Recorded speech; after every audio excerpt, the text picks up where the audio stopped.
message to my fellow Americans would be this, that in each and every one of us, there is a hero, there is a patriot. There is the Ben Franklin, there is the John Adams, and it's time to let them out. Our country is in crisis today, and we are facing probably the single greatest threat we've ever faced in the history of our nation. And we've got to step up to the plate and help stem that tide, and we need to do it now. Are they allowed to own a gun legally? Wow. Well,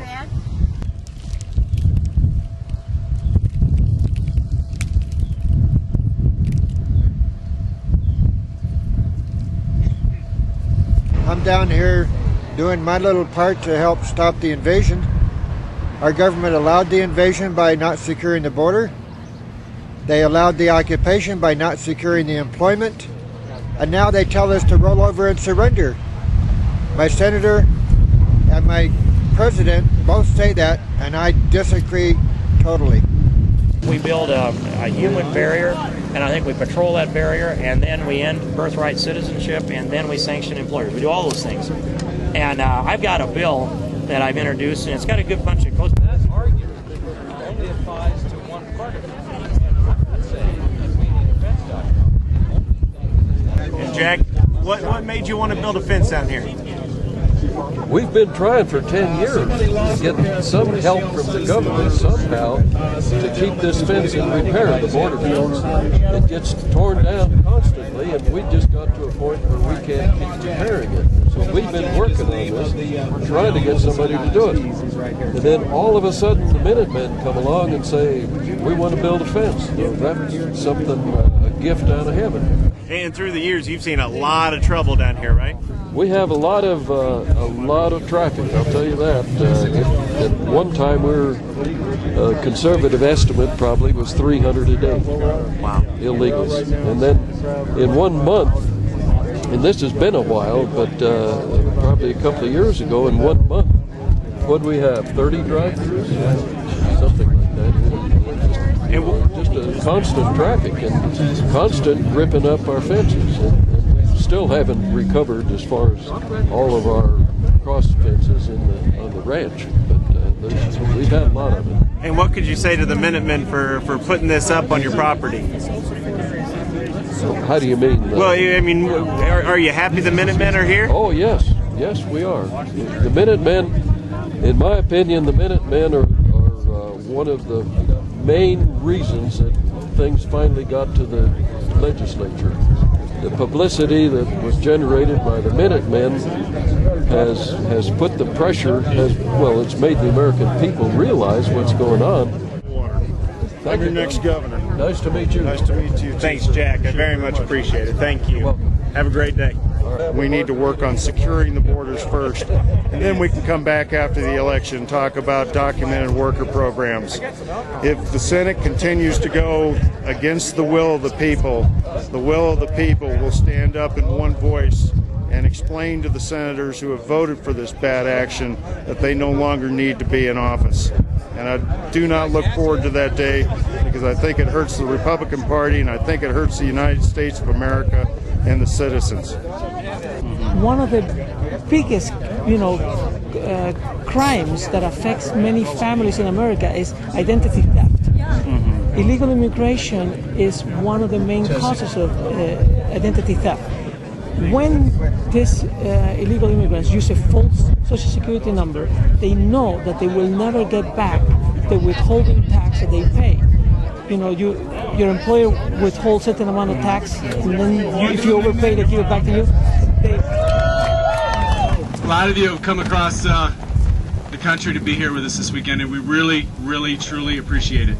I want to know, raise your hand, who's from Arizona? Right on. Hoorah. Who's from east of the Mississippi? Raise your hand. Name off your states. Georgia. Ohio. Pennsylvania. Texas. New York. Get a rope. New Hampshire. Raise your hand, New Hampshire. Thank you very much. Where's my Boston guy at? Where's Don? Don drove out. Raise your hand, Don. Thank you so much. Don drove out from Boston, 3,000 miles just to be with us this weekend. We really appreciate it. California, raise your hand. Wow. Yeah. No surf here. How about New Mexico? Can't leave New Mexico out. Oklahoma. Portland, Oregon. Anybody else from Oregon? How about Washington State? Thank you very much, Larry. I'm on a trip here. Thank you guys very much for coming out. We really appreciate it. We've really accomplished a lot this week. Larry Law, Whitney, you guys have been great this week. Thanks for teaming up and spearheading this with Peter Coons this week. You guys have been just tremendous help. Great leadership too. We really appreciate it. So everybody give them a round of applause.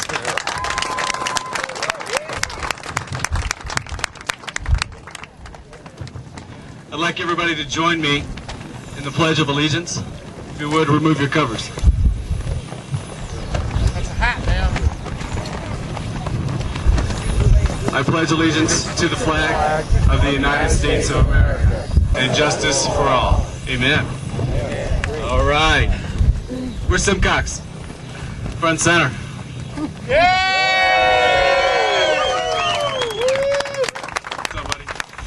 Hey, listen, for those of you that were with us in April, specifically for the April 1st event, we had Rick Oltman from FAIR, Federation for Americans for Immigration Reform. I think I got that right. And he made a great donation to us that day. And ever since then, we've included this, his gift. It is a replica of the Minuteman lantern from the Old North Church in Boston. We like to keep this here in Arizona and light it at very important ceremonies, and today I think that's one. So if you would hold that, let me grab a lighter. It's Lucy's lighter. Where's Lucy at? Thank you, Lucy. Do that. One if by land, two if by sea, right? 3 if by Mexico. 3 if by Mexico. This way. Thank you.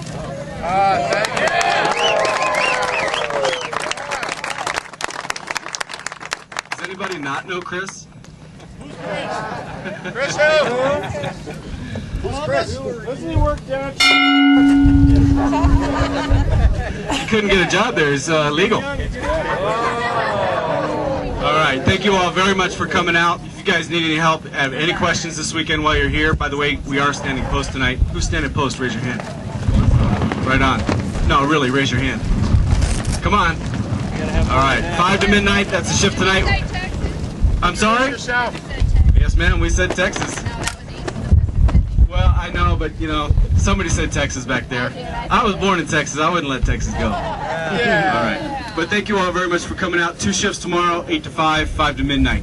We're going to run them strong, all right? Thank you very much, Chris. Yeah. One more shot over there. Hand the stage. Runs a tight ship in Arizona. And all of this has been put together by so many people, and I appreciate everyone's help. Everyone's help. We've all banded together. It's a band of Americans, and I can't believe I heard that there's a lawmaker. Yeah, we're Americans. Yeah, it's going to hand for Americans. Although we have a lawmaker in Michigan that's trying to ban students from calling themselves Americans because it's offensive. How about that? Yeah. Well, how about those that are offended go home? Yeah, or see a therapist. Right. That's what I always say. We did not need to ask permission from our president to do our civic duty, to act in behalf of our neighbors. And I thank John Ladd, big hand for John Ladd for having the courage of his convictions and standing up. Thank you, John and the Ladd family.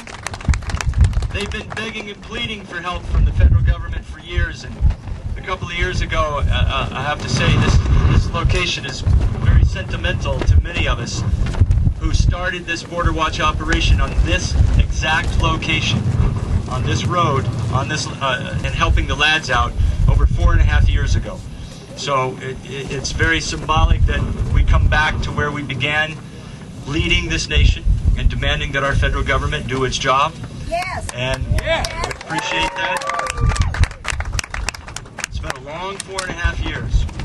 I remember that in the beginning, so many of the reporters, they came up and said, oh yeah, he's just looking for 15 minutes of fame. Well, it's lasted a lot longer than 15 minutes. It's not the fame we're after. It's about getting a job done and showing our government and modeling for our government how we, the people, their bosses, who pay their salaries, think this job should be done. They work for us, and we need to remind them.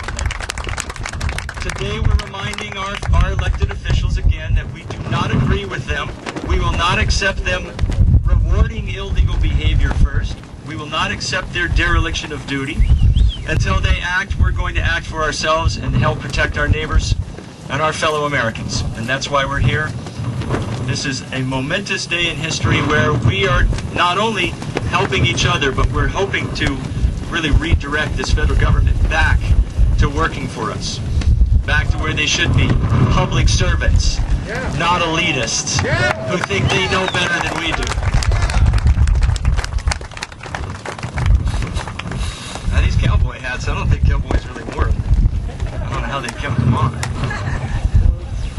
But it's a great day. I thank you for your support. We are going to help the landowners. We have more coming aboard. They're watching carefully to see what happens. I still can't believe that so many landowners are.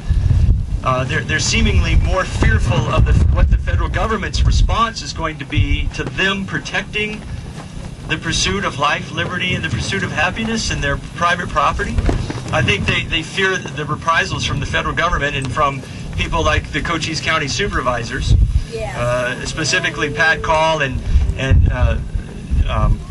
Newman, who work, I think, seditiously for the government of Mexico, who are actually now trying to come up with a scheme to prevent landowners from actually building fences and protecting their property.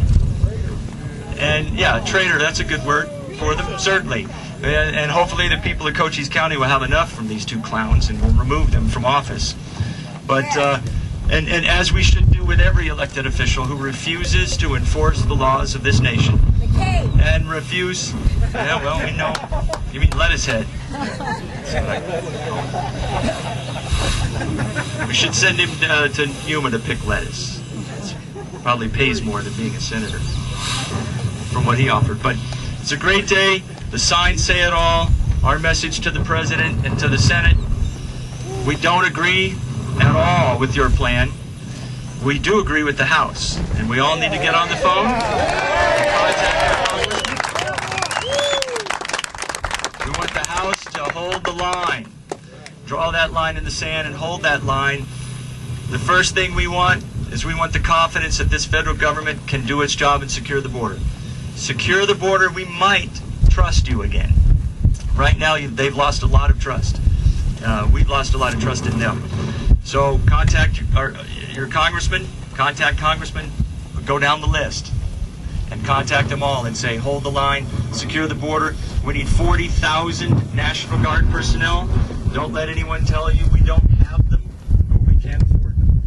We can't put a price on liberty. Right, we do need it militarized. We know that Mexico has militarized their border, and we can do the same. And as I said, we don't need permission from President Bush, and we sure as hell don't need permission from the president of a foreign country to build a fence.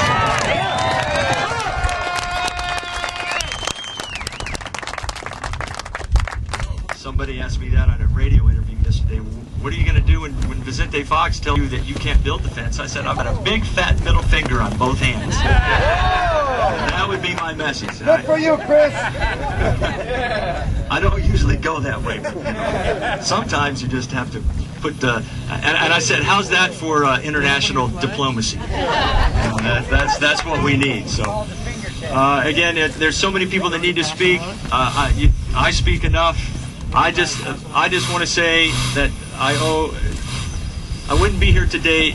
We all wouldn't be here today if it wasn't for a small band of us that started this. But it's you that are making the difference by standing up, having the courage of your convictions, saying no to bad legislation, no to politicians who refuse to work for us, and coming out and putting your boots on the ground, and today certainly getting them dusty. So we need that. We have some elected officials here, but we couldn't do it without you, your dedication to this movement. I'm a proud American. I'm honored to be here, as always, standing with all of you. We'll continue to stand together until we're honorably relieved from duty by 40,000 National Guard personnel. It's going to be a beautiful thing.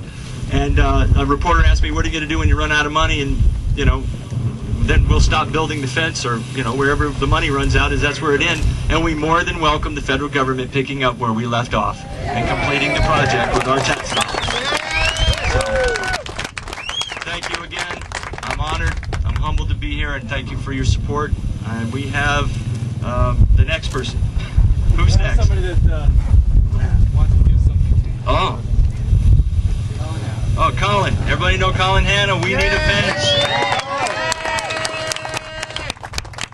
Chris, on behalf of our organization, WeNeedAFence.com, we have a little presentation to your organization, the Minutemen's Border Fence Project.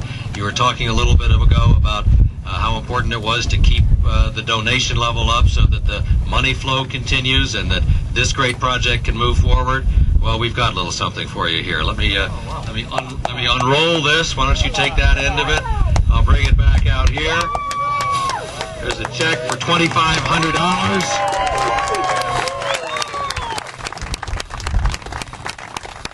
From WeNeedAFence.com, from our parent, Let Freedom Ring, Inc., to the Minutemen Border Fence Project, we salute you, Chris.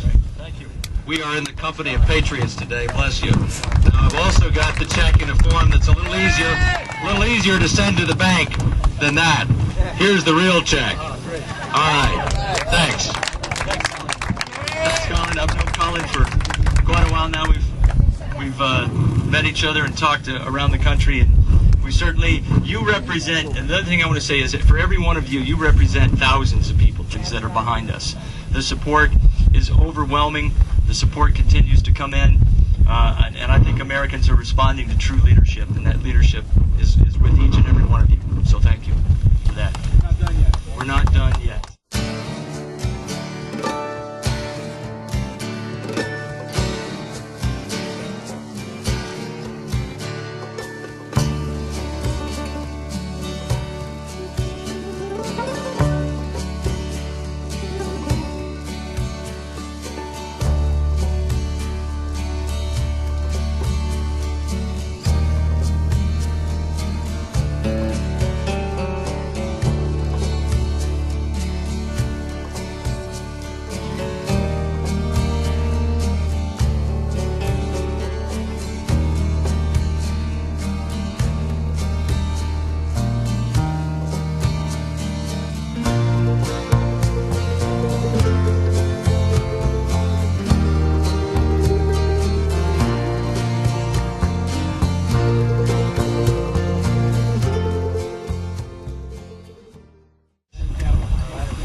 Yes, Jim Campbell. Yeah. All right. Yeah, there he is. Boom. Now here's a commitment right here. If you guys don't know, I'm going to let Jim talk for a minute about his idea here. But so far, Jim has been the largest donor to the Minutemen Civil Defense Corps movement since our beginnings. $100,000.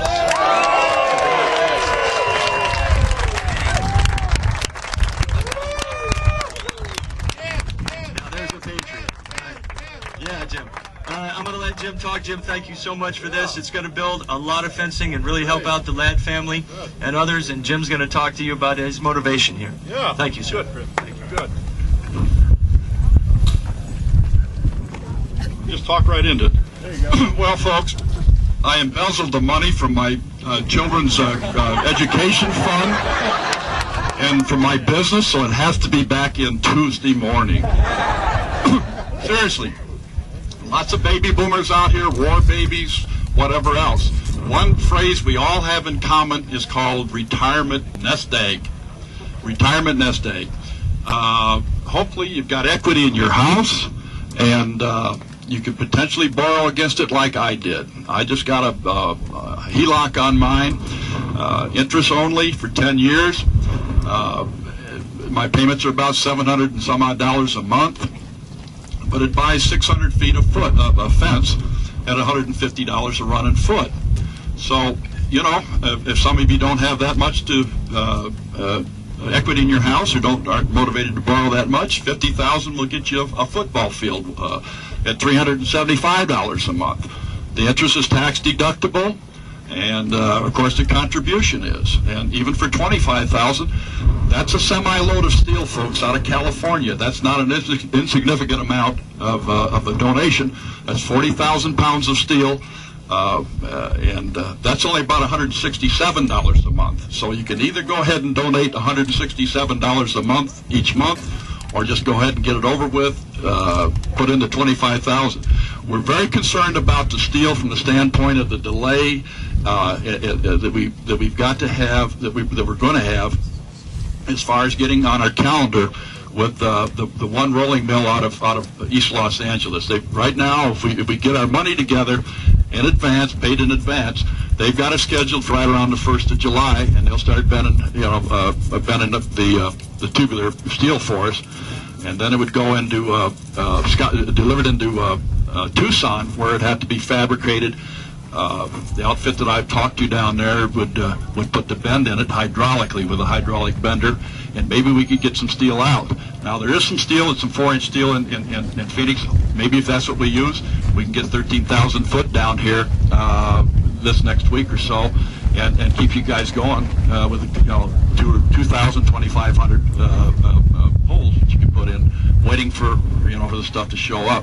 But the most important thing is we just can't procrastinate. We can't put in just $25 a week or something or other. Front load your donation, think what you can do, and that way we can deal from a position of strength and credibility when we're dealing with our suppliers.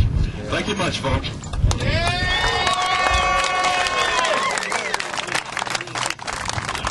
Thanks, Jim. Let's give him another great round of applause.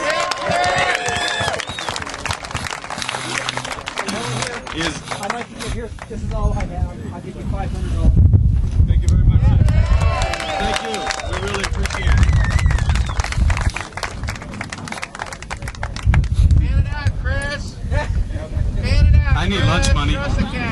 Does anybody have any lunch money? I'm broke. My brother. Brothers? My brothers.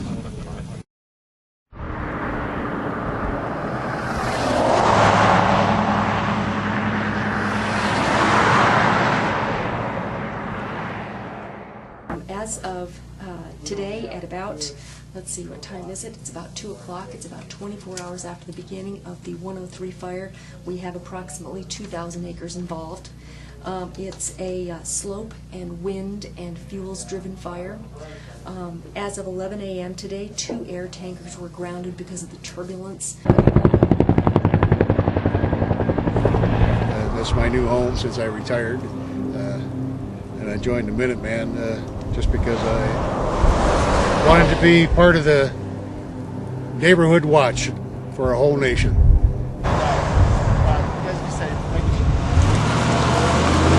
The Senate bill, which has just been passed in Congress, is an abomination.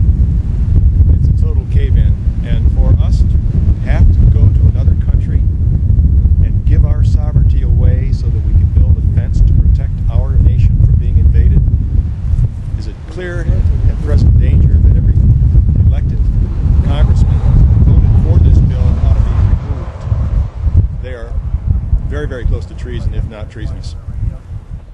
I was part of the wildland fire crew here with the Sierra Vista Ranger District trying to help fight this, and it gets to be too much for us. We had a 4,000-acre fire. It was arson along the border, crossed over to the U.S. We had numerous crews out trying to help fight it, crews from Tucson, crews from Nogales, Douglas, and by the time we were done, we had 4,000-acre fire on our hands. We actually had to cross into Mexico to help fight because they did not have the resources or the personnel to do it.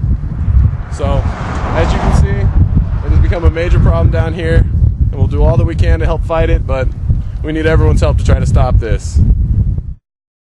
The next person I want to introduce, her name is Carmen Mercer. Many of you know her as Vice President of this organization. Many of you know her that you're part of the Tucson chapter. She was the Tucson chapter director up until Friday.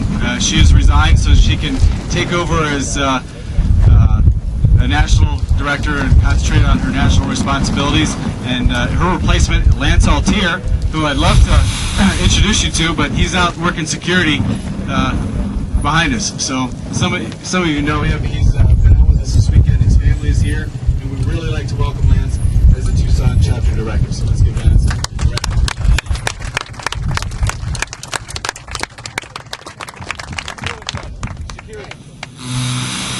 Carmen, front center. Thank you very much. Carmen Mercer, everybody. Hi, everybody. I hope all the ladies are getting a tan from all this dust here, which is great. I call this the Minuteman phenomenon. This is what it is, what we're having here today. And of course, you know the Minutemen have been busy buying Mexican flags for the illegal aliens to do their rallies so that we can actually increase our volunteership. Just kidding, of course. I call this, you know, it's always great for me when Chris does a speech that leaves mine very, very short because he says everything that he wants to say. And we've worked together for so many years, we think alike, and that's really dangerous. But what I want to say, it had to be divine intervention to be here today. And we've talked about this. It was divine intervention to start this whole group. It was the same thing that we were all safe, that we never had an incident, that somebody got hurt. And we couldn't have done it without the help of the Lord. And it also is divine intervention that we're here today on the very same property where we started out about 4 years ago, just like Chris said. And I am so honored to be here, so honored to have the rancher come forward and offer us his land to put up the first stretch of the fence. So I really don't have much more to say. I work next to you guys any day. I'm awfully proud to be here, awfully proud to have worked with you in the past, and we'll do it again in the future because there's a big project ahead of us. So let's all get to it, and let's get it built, and let's get it finished, and let's show that government of ours, you know, as long as it doesn't do its job, we're going to do it. Thanks a lot. She's out of business, isn't she? She's talking here. Should we all turn away from the elevator? Excuse me. She's all business. She's got a radio in her hand and a mic in another. That's just great. That's Carmen. She's all business all the time. Thank you very much, Carmen. Very good. You all know Al Garza. He's our executive director. He works very closely with Simcox. We can never get a hold of him because he's always on an interview. He's always got a phone in his ear. We really appreciate everything that Mr. Garza does for us and his wife Lucy. They're a great people, part of the Minuteman family. Thank you very much. Al Garza? What a great introduction. What a great introduction. I don't deserve it, but I'll take it. Today is history in the makings. Isn't that wonderful? We the people. You know, I wrote through all kinds of speeches last night. I wrote maybe 50 of them. I had to get rid of most of them, so I'm just going to speak straight from the heart. I met Chris and Carmen several years ago, and I fell in love with them because they had a dream. And it may sound like I'm making this up, but it is a fact. They had a dream, and I share in that dream, and I've shared ever since I met them. We take pride in being Americans because most of us, in fact, none of us are virtually from somewhere else. We're all from different walks of life, different colors, different religion, different beliefs. But nonetheless, we're still Americans. That's what makes this nation so beautiful and so interesting. But we also believe in the rule of law. The signs that you've got here, secure our borders, this is what we've been all about, and we will continue being all about securing our borders. We have all worked very hard. We're very proud of each and every one of you as our volunteers. You have made history, each and every one of you. Had it not been for you, we wouldn't be where we're at today. We appreciate you. We love you. So today, walk tall, stand straight, be proud, because you're not only Americans, you are the Minutemen.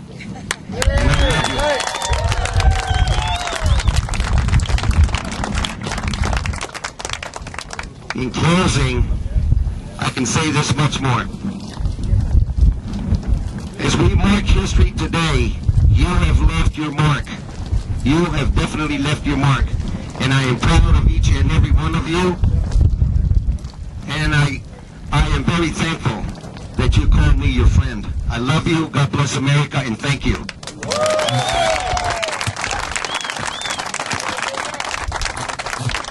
Thanks, Al. Who's from Arizona? Who's registered to vote in Arizona? How come I saw more hands than who's from Arizona? Next person I want to introduce, Don Goldwater, running for governor.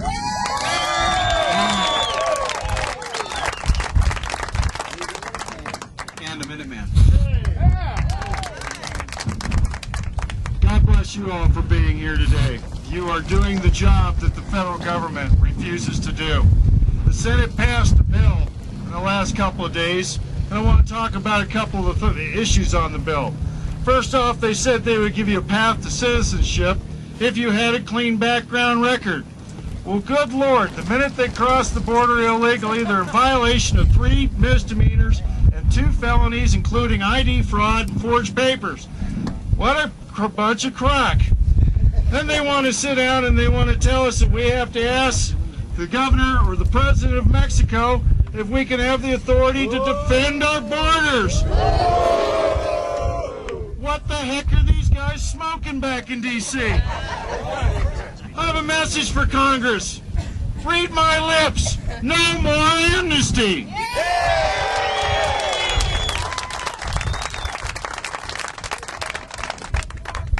We have a great leader out here, Congressman King. We need your help. Hold the line. Hold the Congress to the feet. It's real simple. Secure the borders. Secure the borders. Secure the borders.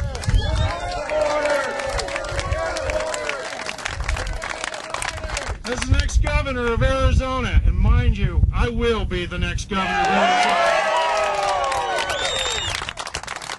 My plan is simple. We will secure the border. We will put the National Guard down here in full capacity.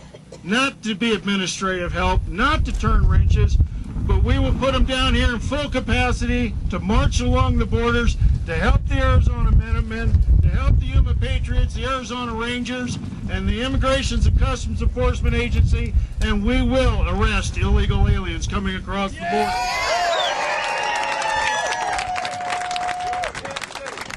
The state of Arizona will help build the fence along our borders, and we will work with companies like Motorola and other companies to put high technology on the border so we can see miles into Mexico, and when they decide to come across, we'll be waiting there with them with our law enforcement.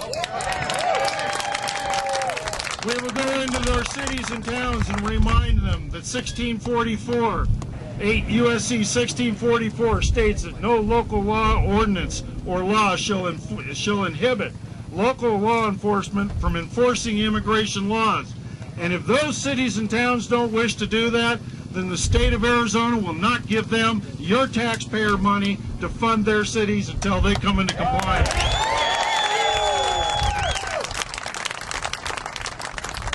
We will prosecute the businesses who flagrantly violate the law. And of the illegal aliens that we capture, it's my intention to work with the local sheriffs down here to build a tent city along the border. And we will use the illegals that we capture and prosecute as the manpower to build the fence, to clean up the desert, and to help the ranchers clean up the damage they've done to them. That is my word. That is my bond. My name's Don Goldwater, and I am the next governor of the state of Arizona. God bless you. God bless the Minutemen. God bless Arizona, and God bless the United States of America. Thank you. Thanks, Governor. We appreciate that. Don's been a Minuteman for a better part of the past year, and he comes out to our operations and he stands post just like the rest of us. So we really appreciate that. And when I went walking out to the car, some guy came into the visitor center and reported a fire. And I called up dispatch and told them about it. And I was told by the visitor that it looked like it might have been a little campfire or something that was left, and so I drove up to where I could get a vantage point, and it was a good amount of smoke, more than a campfire. Once Kara called dispatch called us. We were in Sierra Vista. We drove around and got out to Montezuma Pass at about 1600, around in that time. We had Blue Ridge Hotshots, which are from Arizona, northern Arizona. They'd worked down here for several years, helping us out, when we're in severity. So they were already on the forest at that time. So they were actually coming from another fire on the Nogales Ranger District, and we caught them en route. So we diverted them and brought them in through the west side of the fire, and so they weren't too far out. The other crews were coming back also from some other fires. We had the El Dorado Hotshots that are from Northern California. So we were able to get them within a couple hours of the fire originated from. And then we also had several other hotshot crews en route that we were having to put in orders for, and we didn't know where they were going to come from. We just told dispatch that we just need as many hotshot crews and as many engines as we can get at this point. So we were just asking for everything. And then nothing else showed up until 3 o'clock in the morning, or early the next morning.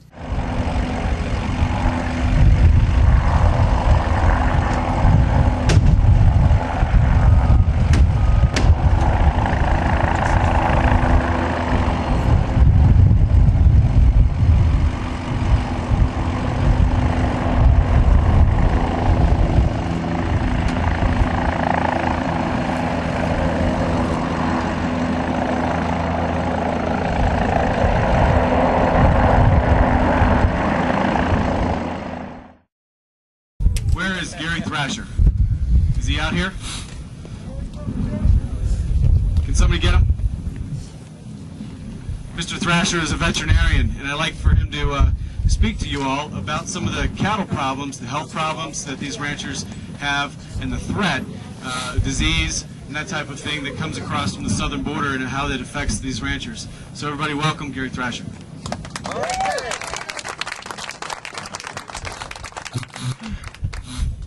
I don't know where to start with it, but when the Minutemen first started organizing themselves along the border 3 or 4 years ago, I guess I wrote a nasty editorial to the border saying, we really didn't need more people dropping all over this place.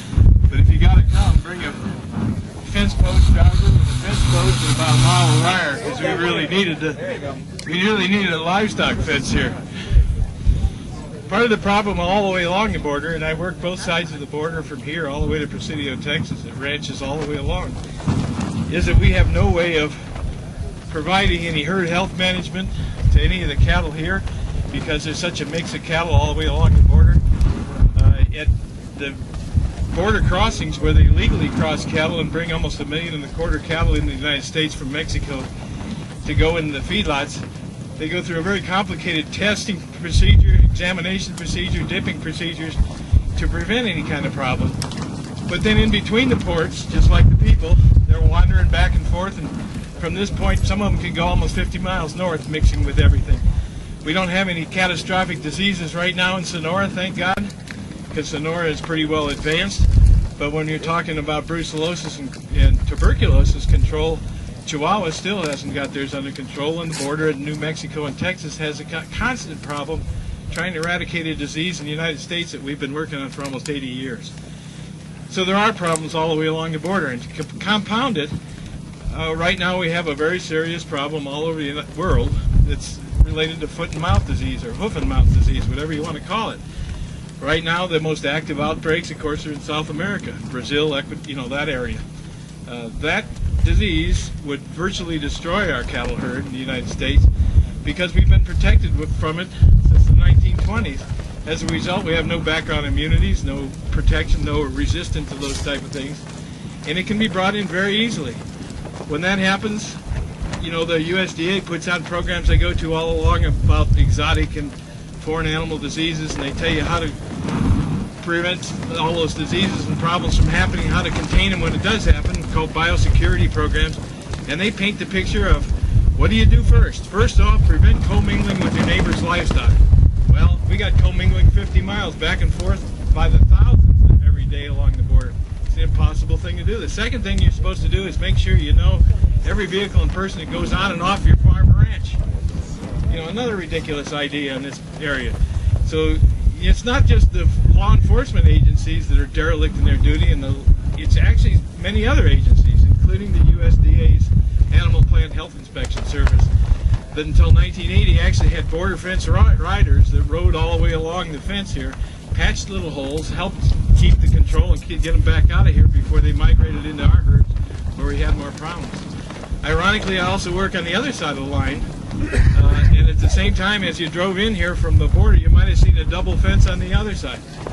Believe it or not, that rancher was concerned about animal health problems and management too. He was worried about John Ladd's cattle get in there because of completely different genetics, completely different disease program, completely different protective thing. He built a private fence over there to keep away from the border to try to do it. I don't know why we can't do it here. Frankly, and I'm happy to see it. But that editorial I wrote, or not editorial, but a letter to the editor I wrote, please, if you're going to come and you want to be on the front lines, come to the fence, bring a fence tool with you and fix that fence. You'll be on the front line. Either that or stay home and fight or picket the people who are hiring the illegals that are causing the traffic to come through here. I'm happy to see you're here. I really am. All the way along the border, if somebody says, will other ranchers cooperate, come to see me. I'll bet you I can get you a list of any that'll do it. What they need, seriously, is a livestock fence, a 5-wire barbed wire fence with a vehicle barrier. That's what we need from a livestock standpoint. That's what we need for conservation on the lands. We cannot do any pasture rotations when cattle migrate back and forth, and we have traffic from multiple people and border patrol and everybody else tromping all of your property. It's an impossible thing.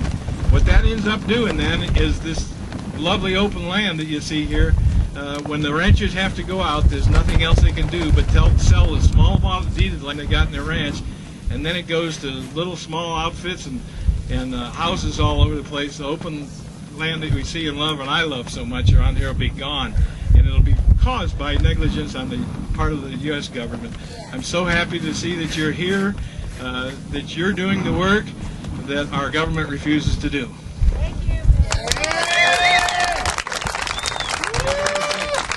Thank you. It's great. It's always insightful to see how illegal immigration, even when it comes to cows, affects us, right? All right.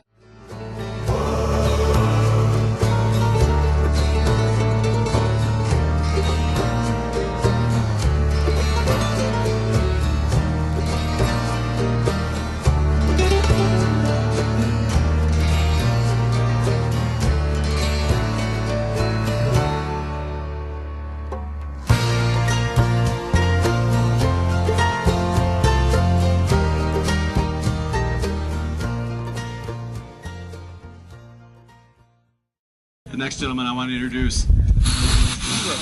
It's a long bio. You know. Okay. U.S. Congressman Steve King from Iowa, the 5th District, member of the Congressional Immigration Reform Caucus, Committee on the Judiciary, Committee on Immigration, Border Security, and Claims, and he's from the land of hogs and pigs. Steve King.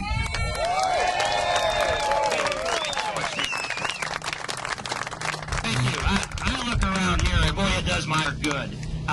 You know, just counting the noses here and the vehicles in the parking lot and the license plates where they come from.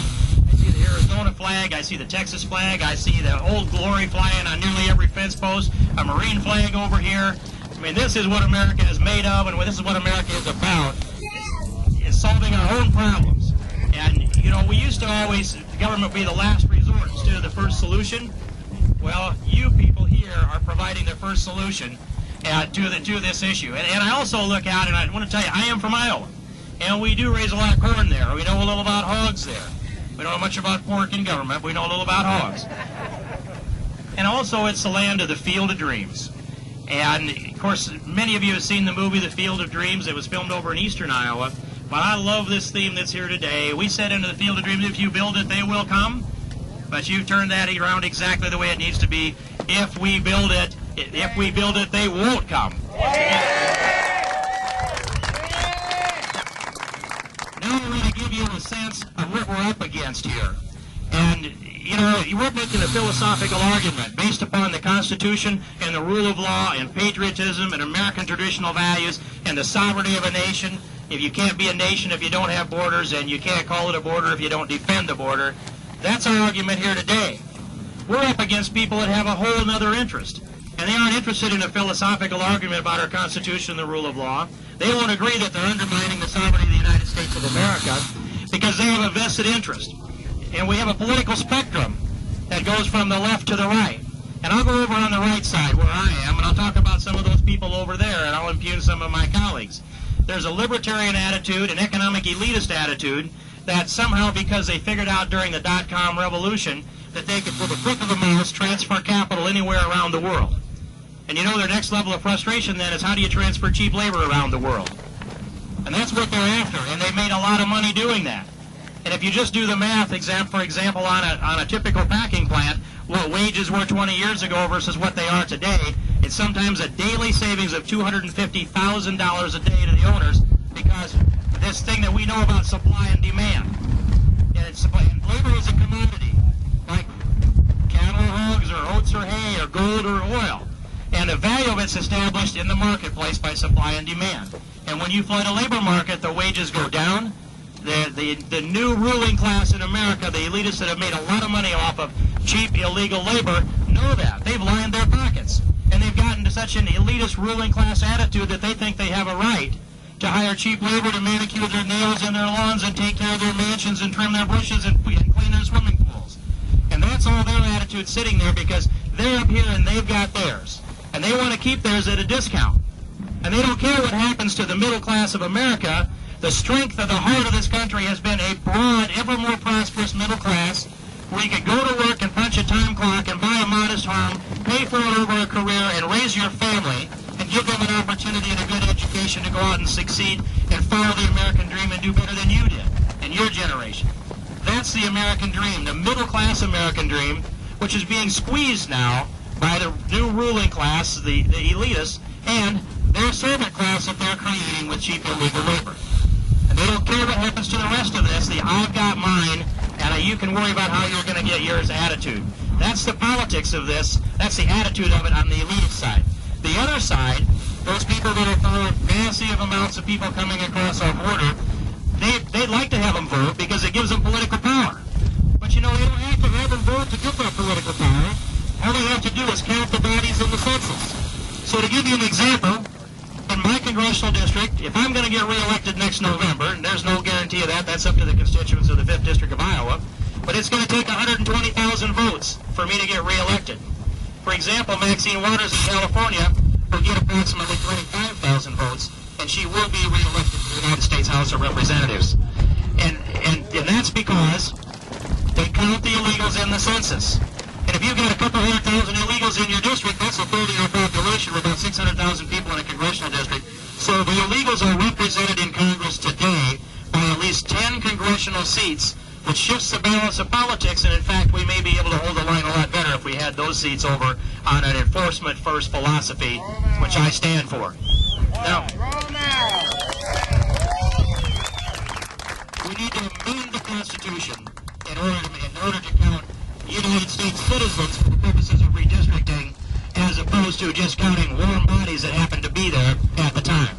Now, so that's where the politics of it is on the left, and they also understand. Teddy Kennedy stood in front of a large group of protesters in Washington, D.C. a couple of months ago, and he said, some say report to be deported. I say to you, report to become a United States citizen.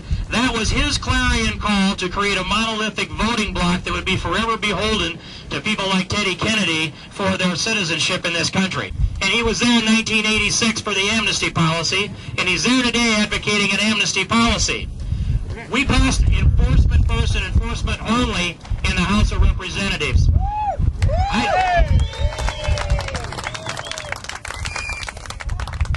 I sit through immigration hearings 2 and 3 and sometimes 4 times a week. And you find out a lot of things about immigration in that process. One of the things that they kept having witnesses testify is that they would testify as to how many people die coming across this desert in Arizona on our southern border every year. Now, that is a sad and tragic thing, but it is not our fault. except that they're not defining and defending this border. We can save those lives by doing so. Then the other aspect that we need to think about is the question that I ask.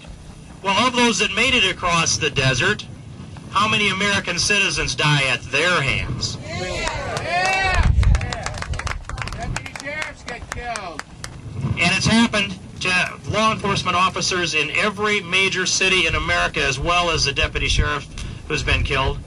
And I asked the witnesses then, when they testify that 250 or 350 or now over 400 die in the desert, how many Americans die at the hands of those that cross? None of them would want to touch that until finally a witness who was had family that perished in September 11th in the Twin Towers said, I don't know the answer to that, but I can tell you that it is in multiples of the victims of September 11th.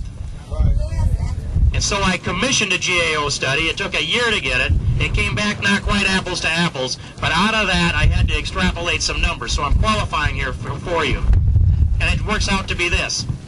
In our prisons, our city, county, state, and federal prisons in America, the criminal population, the criminal alien population, inmates, is 28%. 28%. And so, presuming that they commit crimes at about the same rate as everybody else in prison, and there's no reason to think otherwise, they're not there because they crossed the border illegally, we know that, then it amounts to this. Every single day in America, on average, 12 Americans lose their lives at the hand of a willful murder, first or second degree murder, or manslaughter.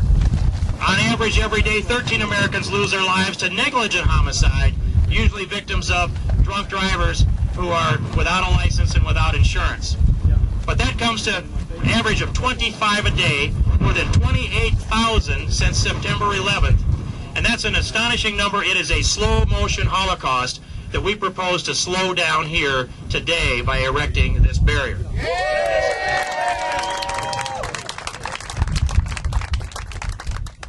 And then some other things that we need to do, and I need to lay this out. Assimilation has been rejected by the open borders people. That's the core of America. That's who we are. We can assimilate anybody. But they've got to love this country, and they've got to love this flag. They've got to be part of this history, and they've got to learn English. And I have a bill in the House. It's H.R. 997. It has 155 co-sponsors, and I expect more by now. And we need to bring that out to the floor and pass it and send that over to the United States Senate as well. I spent 6 years getting that done in the state of Iowa. It's the law today. It needs to be the law in the United States of America.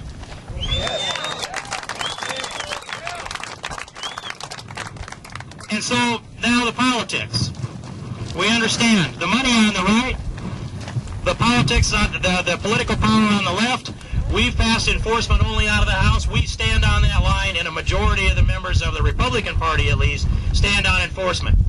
But the Senate has done something that, if they had told me this 2 months ago about all those amendments that passed, actually, it's ludicrous, some of the recommendations that they are now making to the House of Representatives.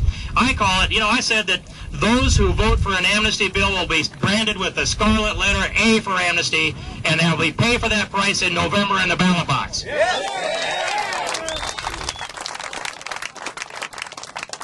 But truthfully, it's not just amnesty, it's double amnesty. It's amnesty for the illegals in at least 2 different tiers, if you're here more than 5 years, if you're here between 2 and 5 years. And can anybody think that the ones that don't self-deport are not going to get amnesty sometime into the future? And then on the top of that, grant amnesty to the employers who knowingly and willfully hired illegals. That's been done by the United States Senate. We've got to shut that off, and we will do that. Send your support to Chairman Jim Sensenbrenner, the Chairman of the Judiciary Committee, a certain person to be on the conference committee. I want to be on there. I don't know that I can tell you I expect to be on there, but Jim Sensenbrenner is the guy that needs to hold the line, and we need to turn up this pressure all across America. The senators need to get the phone calls. They need to get the emails. They need to get the faxes. You need to write into your newspapers and talk to your neighbors and do this across the backyard, at church, at home, at school, at play. While you're building this fence, I think we're all believers here, but carry this message across America. That's what we're here about today. I am proud to be a small part of this, and I applaud all of you for the work that you're doing, for your money and your lives that you put on the line here. I applaud the Border Patrol for putting their lives on the line. and we need to give them our support and their help, and I'd like to help them get organized in a fashion where they can be more effective with the resources that they have. I support also the National Guard coming down here, but I put active duty military on here. Anybody that's here in a uniform, I keep cutting off this, but I can't stop talking, see?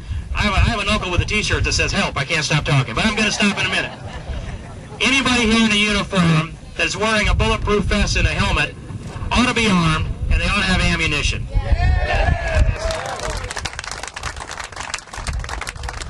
And we can seal this border, and the idea that there are two things that can happen simultaneously, that we can have border enforcement, or at least a nod and a lip service to border enforcement, at the same time that we can go down this path of guest worker, temporary worker, is really not a sound, rational approach. And the reason for it is this. They're asking you to accept the idea that the promise of enforcement will be enough to build a foundation upon it for guest worker or temporary worker. And you've got to have a record. You've got to have a record of proven enforcement. I won't concede that we need guest workers, as a matter of fact. It enforce the borders. All right.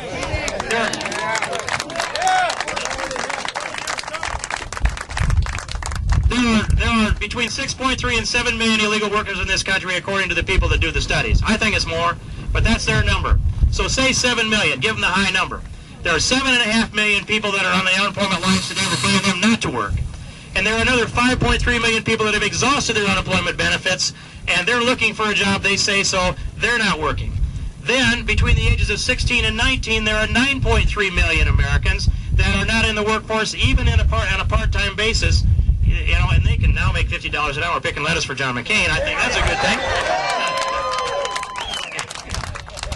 And above the age of 65 to 69, 4.3 million Americans there, the young seniors, and they're not in the workforce. But if you add up just between the ages of 16 and 65, there are 61 million Americans not in the workforce. And we would do what? Follow the path of least resistance like electricity and take on millions of illegal workers and all of the burden of that and change the face of America forever because... No way. No way, I say no way. Not an option. So we need to all stand strong together. And again, I'm proud of you all. I congratulate you all. Jack and John, thanks for being with us on this and working and cooperating. We should have been here to defend you a long time ago. If you build it, they won't come, and I'm here to help you build it. So congratulations for being here today, and God bless you all.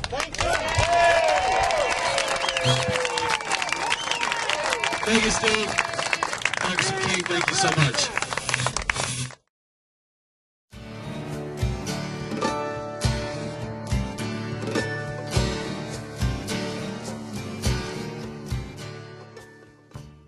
But we had our law enforcement down in here with our crews just for safety. And I mean, if you look at where Section 16 is and compare it, there's another quarter section underneath that Section 16. Look at the other map, Dennis.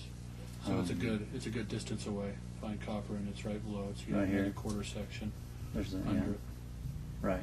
I'm right. So it's a good, as you said, a good half mile from the line. Maybe a little less, but I don't think so. It was a man-caused fire. We don't have any further information at this point to say any more than that. I'll hold it, thank you. If you've never heard our next speaker, our keynote speaker, speak, you're just going to be in awe. You'll walk away here with your mouth on the ground. He's very powerful. He's very meaningful. And listen closely to what he has to say. It's very important. I've heard him speak before, and it's just incredible. It's very moving.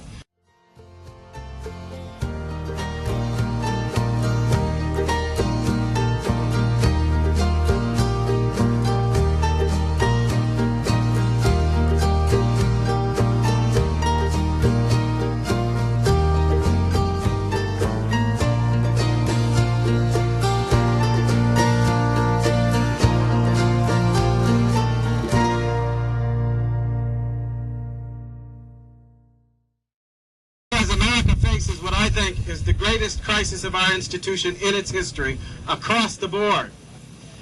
One of the most important examples of that crisis is right here. When a country loses the will to defend its borders, when a country loses the will to assert its identity, when a country loses the will to stand in defense of its way of life, that country is doomed. And I think all of us have to be fearful as we listen to what's coming out of Washington and coming from our president and so forth, that we are hearing the confirming echoes of that doom coming down the corridors of our present and into the future that we should be leaving our children and our grandchildren.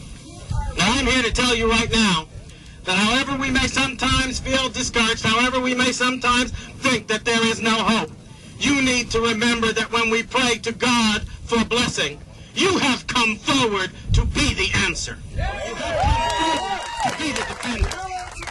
You have come forward to be the examples of the American spirit that built this country and will defend its future. And we also have to be clear up about something else, because part of me feels like, as you very well know, we shouldn't be here at all. Truth of the matter. After all, we go through the motions every few years. We send folks off to Washington, D.C. We elect them to the House. We elect them to the Senate. What is their first duty? To listen to them these days, you think their first duty would be to serve the money bags who put money into their political coffers. But that is not their first duty. To listen to them these days, you would think that their first duty is to kowtow to foreign potentates and presidents like Vicente Fox instead of the people of the United States. But that is their first duty.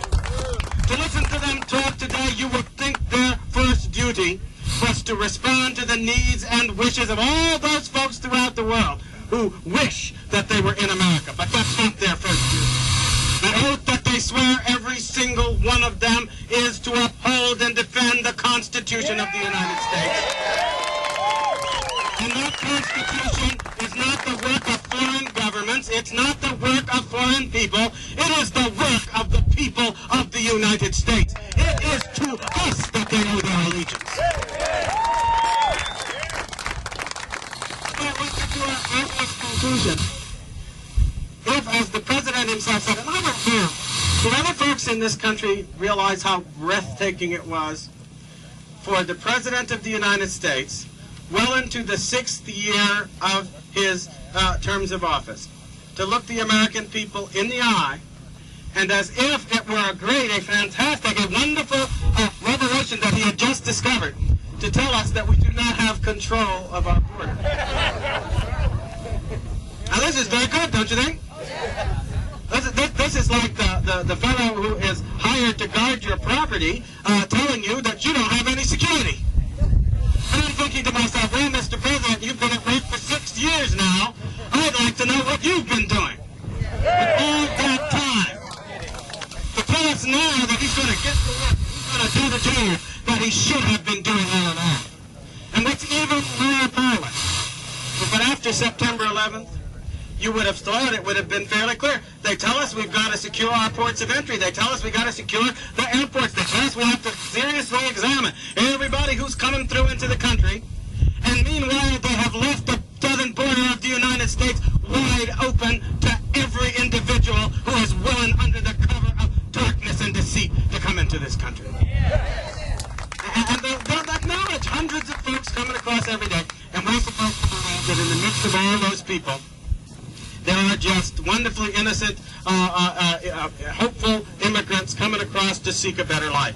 I think that in the midst of a lot of those people, there would have to be a few of those folks who are coming across to take our lives, not to seek a better life for themselves. So what do we do?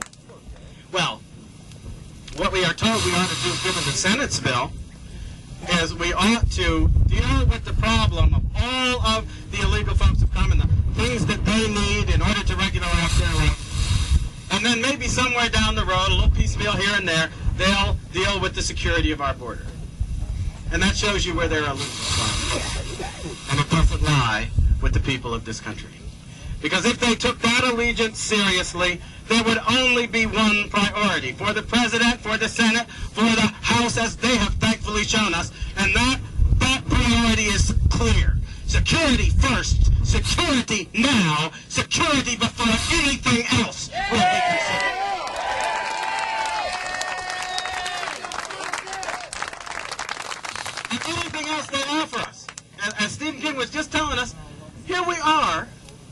of like the young lady who's taking care of the first child by her boyfriend, who then tells her, "Don't worry about birth control, trust me."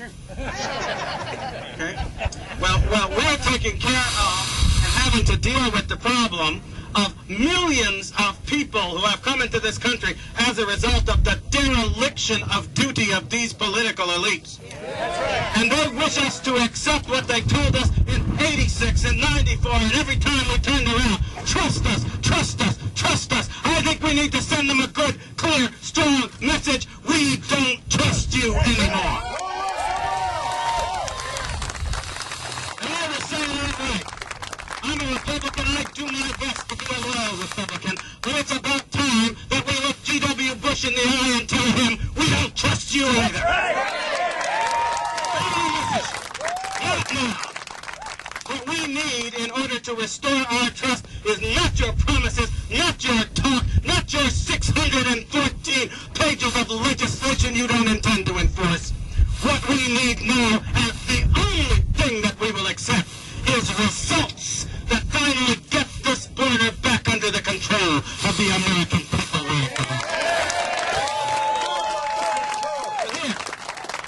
Here's why I give me particular hope. You give me particular hope because I look back at the history of a country, and though they tend to forget it,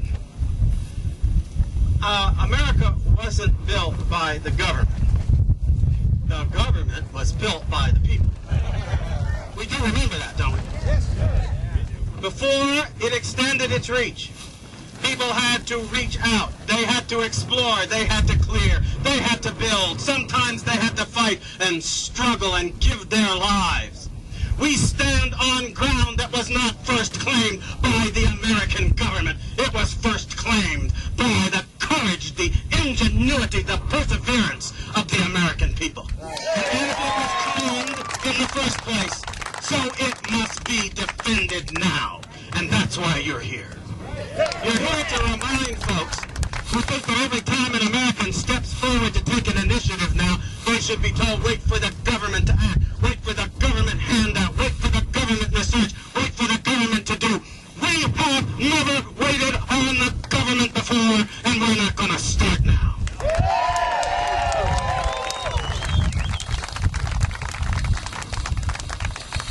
And we have very good reason to look back over the record of the last several decades and not trust our political elites. Somebody explain to me why it is that any of them would look at the American people, and when we step forward and say we want to help in our own defense, we want to do what's necessary to defend our own property, our own families, our own homes, our own lives in the way that has been our great tradition. Can you tell me on what grounds they dare to tell us that they don't trust us? I think it's about time that we acted like the people who built this country in the first place. People who aren't willing to trust the government first, not when we can trust to our own courage, to our own work, to our own discipline, to our own character. I want to tell you, Chris, one of the things I think you've been doing for Americans everywhere is you've been reasserting the truth of the sovereignty of our people. You have been reasserting truth. That yes, it is, as Lincoln said, government of the people, by the people, for the people, and we will still step up to the plate to get the job done. I think that's what these beginnings of defense symbolize. They try to pretend that it's some kind of failure, that it's against somebody who is in Mexico or anywhere else in the world. That's not true. We are acting for our people. We are acting for our country. We are acting for our children. We are acting for our posterity. We are doing what Americans have always done. And in doing so, I don't think we deserve the distrust and fear of our leaders. We deserve not only their understanding and their support, we deserve that finally they will fall in line as they have had to do before and accept the leadership of the American people. And I just want to tell you that I have been both moved and proud to be able to work in any capacity at all to help the folks who are organizing this great effort to take the lead and to reassert the spirit of our country. They have done so, I think, with an admirable sense that what they do is not on behalf just of themselves or their region or their states or their own ambition. It's on behalf of all of us. This is where we are reminded of what it means to be a people who not only share our common identity, but who will serve our common good and work to a common purpose. I sometimes have to fear, when I look at what our politicians do, that some of them have entirely forgotten that at the end of the day, that's what citizenship is about. That's what their job is about. It's not everybody for themselves grabbing what little piece of the pie we can. It's everybody showing a willingness, yes, to take care of ourselves while we take care of the business of our community and our families and our country. And that's what you exemplify, the true spirit of American patriotism, the true spirit of American self-government. So what we're doing here is not just building a fence. We are rebuilding a character. We are redefining a people. We are reminding ourselves and the people of our country and people all over the world that the American people have made a difference. Because though we come from every race and color and creed and kind, we stand together now on a common creed of self-government and liberty that has allowed us to make the difference. And we will do it again. And with that spirit, and with that example, I think you're going to move people all over this country. You have already started a debate and discussion that is redefining the terms of this issue, and will continue to do so. Forever more than that, you are going to become the focal point of a movement that will begin to recrystallize American politics, that will uphold people like Stephen King and the courageous folks who are standing with him, that will remind everybody in politics today that they may think it's all right to serve their special interest and their ethnic masters and all of this, but that we are going to insist once again on a politics that serves our nation, that serves our people, that serves our principles, that serves our future. We will take nothing less. It's a great beginning. People after this granted, whether 10 miles is going to hang the border and so forth and so on. I'm reminded them that that is only a beginning.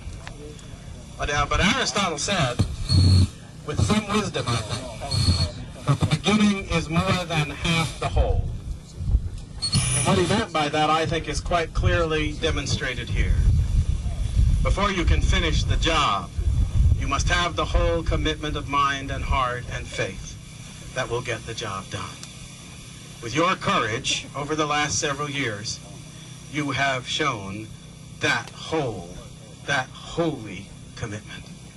And I believe that it is one of those sacred moments that God will bless. So I say it again. God bless you. But I say as well, may God continue to bless all of us in this country with the work that you have done, with the things that you will achieve.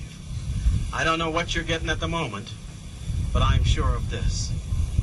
In the fullness of time, there will come those Americans who will know what liberty means because you have fought the good fight, who will stand within a country still secure in its boundaries because you have stood for their defense, and who will breathe to you and to God Almighty the word of thanks that will come from their hearts, hearts you may never know, but who will remember you as the generation that began the recovery of American greatness. God bless you.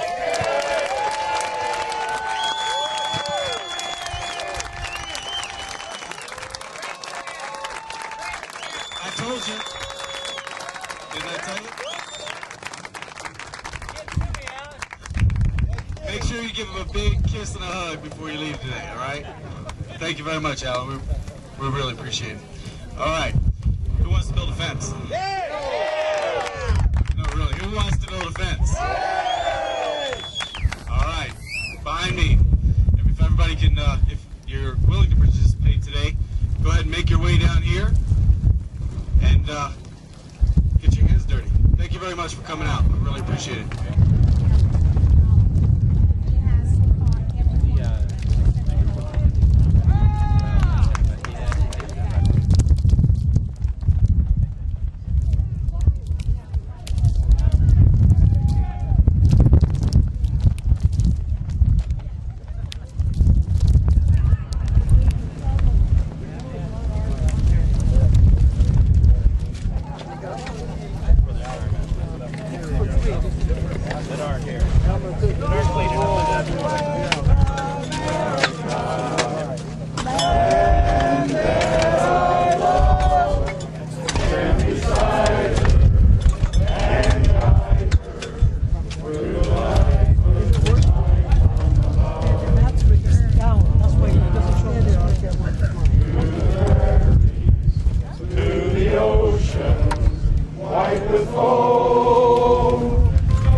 Both ways.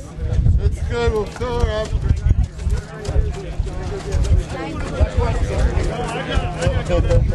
Not quite level there. We're doing good. It's right where it should be. Yeah, it's right where it should be. Good. Both ways. Let's fill it up the rest of the way and then we'll let her go. A little too much water in this.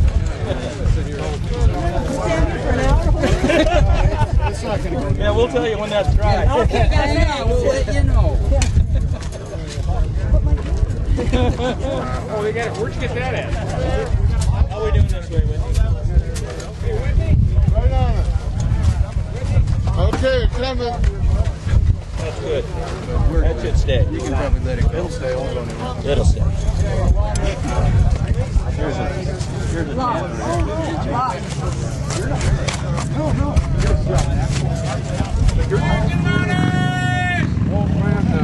tell me your location.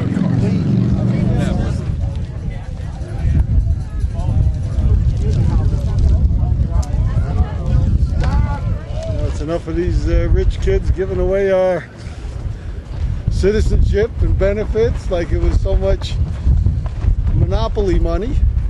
Just passing it out at whoever. And I can appreciate their point of view.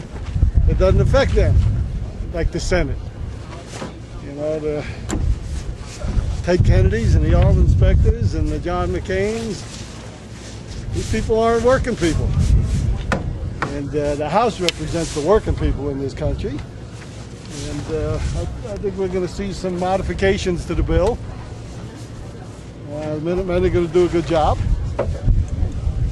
They're there for the right reasons, and they're doing it the right way.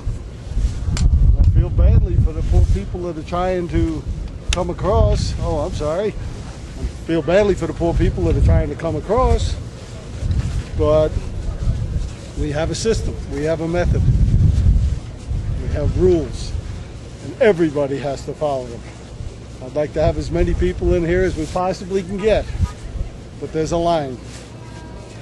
And we don't have any privileged people in America.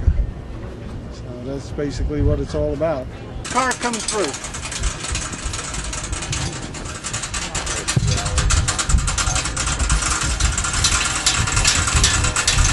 How much you want? What?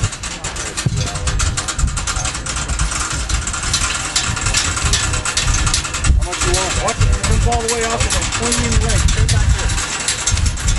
What's the water stand?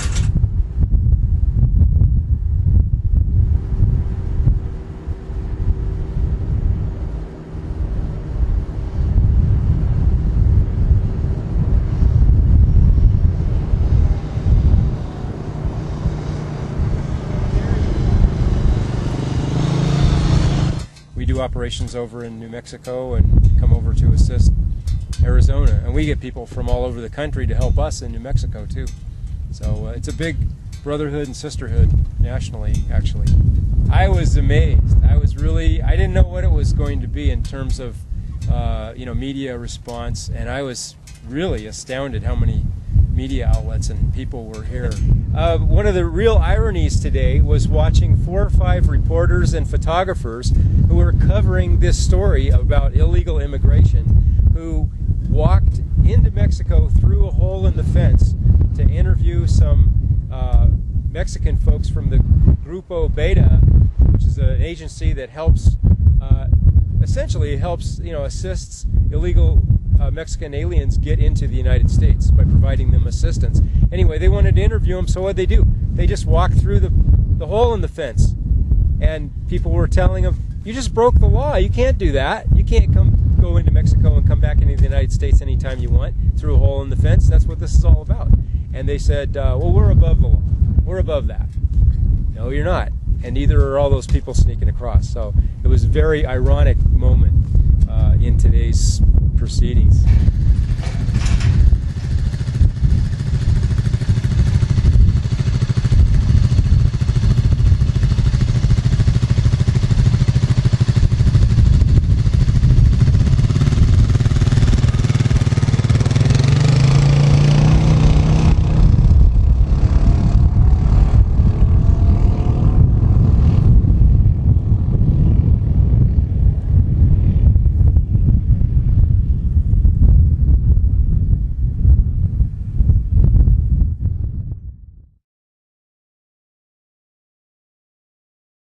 Well, good morning, ladies and gentlemen. Here we are in beautiful Arizona for the Minutemen. Now, did you know that the Native Americans discovered the rubber tree?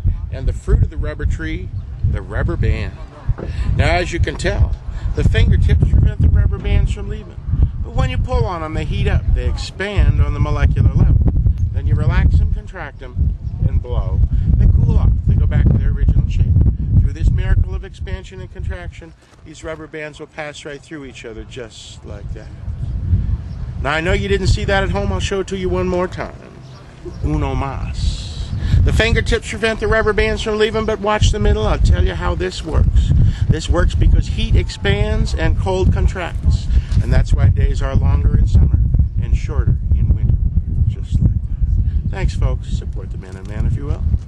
This one here that bounces a lot is La Migra, and she was apparently confiscated from some illegals, and instead of giving her to the Border Patrol for euthanasia, one of the Minutemen kept her. And baby, where's baby? Come here, baby. Come here. Come and show us your shirt. Pretty shirt. Yes, look at that pretty shirt. I retired about 3 years ago, and I decided after watching all this on the news, I just kind of got fed up with it. I'm a former Marine, and I'm embarrassed by what my government isn't doing. I went to my doctor the other day, and he told me I had cancer. And I thought, while I can, I'm going to come out and do what this government of mine ought to be doing. They just embarrass me. So I wish more people would come out and do something. Can't just sit around and look. We got to do it. So I appreciate any help everybody can give. That's my story.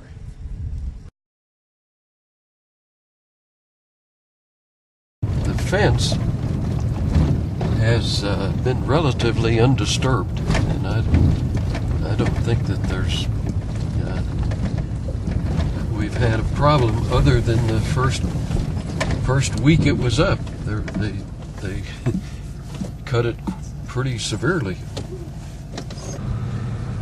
There were a lot of flags on the poles where the Minutemen had the rally, and the flags stayed there for quite a while. They were just very small flags, and one flag on each pole. And all of a sudden one day, about 4 of them were gone, and right in the middle of the border road there was a charred remains, and it was identifiable of the 4 flags that were missing, and they'd been burned. And they were plastic, and it was all stuck together, and I don't know why or who or when exactly, but it was at some point somebody was trying to make a statement, I think. The fence was cut 19 times, and then another part of it was cut later on a couple of times. But after that, nothing's happened. It's been very good. There's evidence that illegals have crossed under it or through it, but they've not cut it, and it's been very successful as far as keeping Mexican livestock out. Now that was originally was 2.5 miles, there already was a half a mile in, so we had a total of 3 miles fenced, and now there's 6.5 miles to continue on toward Naco, and we've got all the posts in, and now the Minutemen are stretching wire and going to put in the stays, and they should finish it up probably in 2 or 3 weeks. It'll be a very, very welcome addition to our containment. Try and get it as level as you can, and take care of the holes and the bumps, and then as you go on up, then it'll look a little better as you get to the top. Yeah.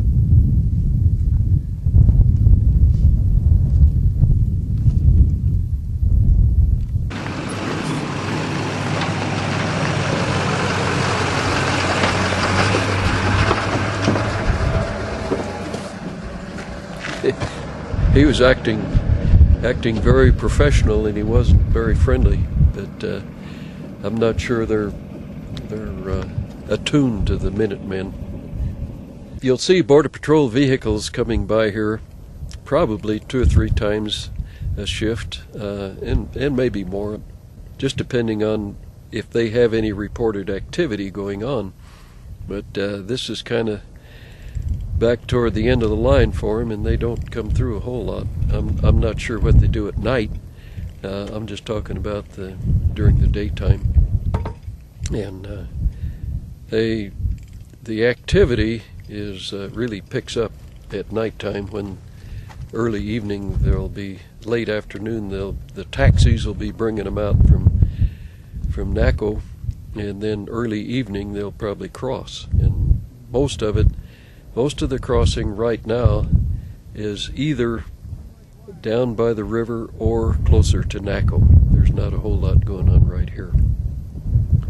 The fence, I think, has deterred a lot of it. They haven't really vandalized the fence other than initially. But since then, the fence is we've had really good luck with it. And more than anything, it's helped us with the Mexican livestock. The border fence itself is just full of holes, and there's no way we can fix it. And if we have to fix the fence, we'll work on the Minuteman fence, and it's brand new, and it'll be easier to take care of and keep whole. Well, the final result we'll know probably in a month after we have the whole fence complete, and we'll see how the illegals are reacting to a fence all the way from Naco to the riparian area, and we'll see if it's going to engender a lot of vandalism as far as cutting the fence, or whether they're going to try and crawl under it or through it or what. But I'm really sympathetic toward the Minutemen, and we want to cooperate with them in every way we can. And their objective is to keep out illegals, and that's fine. And our objective is to keep out the livestock, and we're going to continue to repair the fence if it needs it, and keep it going, and hopefully it's going to the illegals won't destroy the fence.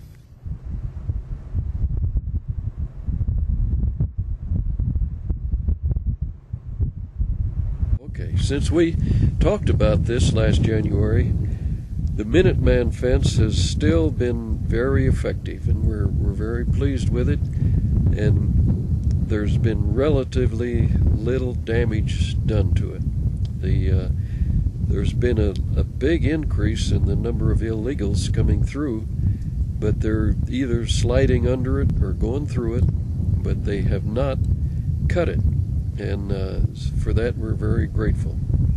We've had 2 drive-throughs. I think we had one prior to last January, and then we had one about 5 days ago, which was going through both sections of our fence. That went through the section that comes right off Paloma Trail, and then it went through the Minuteman fence. We suspect it was a drug runner in a truck, and he thankfully again didn't drive through it, but he stopped, cut the wire, and then drove through. In a lot of the groups that I'm seeing lately, I see more women and children than I've ever seen before. It seems like in almost every group there's children ranging from 2 or 3 years old on up to 10 or 12, and usually there's women with them. And I have no reason or have no explanation. The only reason I can think of is increased talk of amnesty, or maybe it's the season of the year. I just don't know why. But for some reason, there's more and more people coming, and along with that, more family-oriented groups.